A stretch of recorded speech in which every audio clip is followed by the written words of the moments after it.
పూర్ణాహుతి ఒకటి పూర్తయిపోయింది అని చెప్పడానికి పూర్ణాహుతి చేస్తారు. ఇంకా మళ్ళీ రావలసిన అవసరం లేని స్థితికి వెళ్ళిపోయాడు అని చెప్పడానికి తను కురుడి అయిపోతాడు.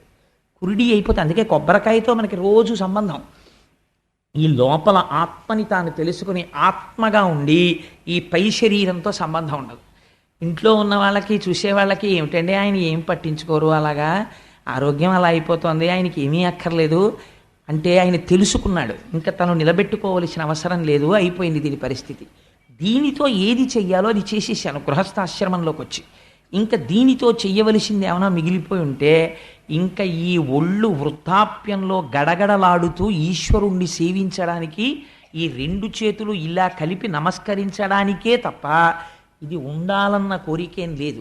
లోపలున్నది తాను, ఇందులోంచి ఎప్పుడు బయటికి వెళ్ళిపోతానా అని చూస్తాడు. అబ్బా ఎన్నాళ్ళు ఉంటాను ఇందులో అని. కురిడి ఇలా అంటే కొబ్బరికాయ విడిపోయి పగలగొట్టేసి తీసేసి వేరే పెట్టేసి పూర్ణాహుతిలో పడేసినట్టు. కాబట్టి ఏమైపోయింది ఇప్పుడు ఆ శరీరం పూర్ణాహుతికి వెళ్ళిపోయింది.